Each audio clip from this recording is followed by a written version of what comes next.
He was talking about his golf handicap. Well, why were you picking on his shoulder? No, I was just saying, No, he's not. you need to bring, I got you need to bring some wind in to help me raise my handicap. Yeah, he wants the cold weather on Yes, Friday we so need he that. can cheat. Okay, today's Financial Focus. Steve Budin's here with the latest financial news, and we got a ton of it. Boy, oh boy, this Monday has been a little rough. It has. The jobs report came out, and this is the be-all and end-all of reports in an election year, and the March report was a little bit worse than expected.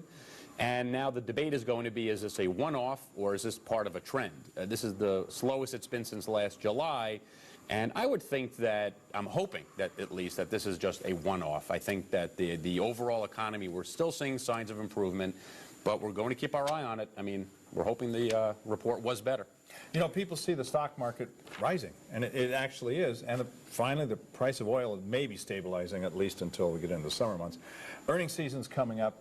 We're looking to have pretty decent earnings, they think, but how does that trickle down to everybody? Because a lot of people say the stock market's up and I'm not doing that well. Well, and herein lies the disconnect, and we've talked about this, how the stock market really has had a great first quarter, and it tends to look ahead of itself. And if the earnings that begin to trickle out starting tomorrow don't justify the high stock prices, you'll see the market drop. And we're beginning to see that. Last week was the worst week of the year for the stock market, so I think you're beginning to see some rationalization come back in.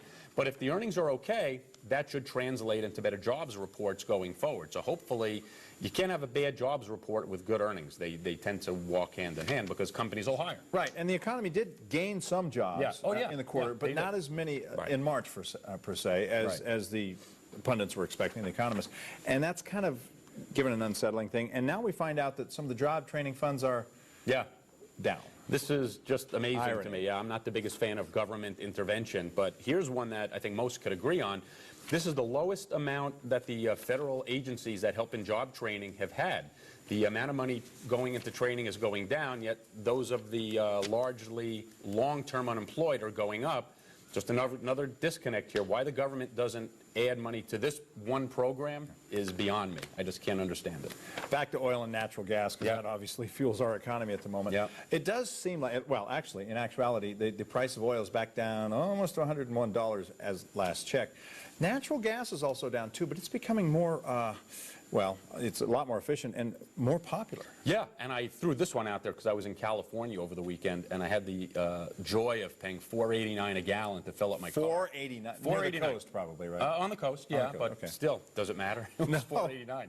And natural gas prices are actually at multi-year lows, and this is the perfect opportunity for Southwest Gas. I hope to see a lower bill next month than this month, because we're at historic lows in natural gas. But as a country, we really should take advantage of this imbalance, and you're beginning to see more and more movement in having cars retrofitted to natural gas and much more efficiencies. But the amount of money we spend defending that oil supply is just mind-boggling. So if this trend continues, there's really no opportunity for the government to help move this along. And that's something we don't hear about. We don't have a lot of time. Actual natural gas cars, and there are some. There are a lot of them. But I mean, we're not getting on that like we did the green cars or even the oil-based cars. Yeah, as with everything, it comes with a price. You know, how much would it cost you to retrofit a car versus how much would you save using the natural gas?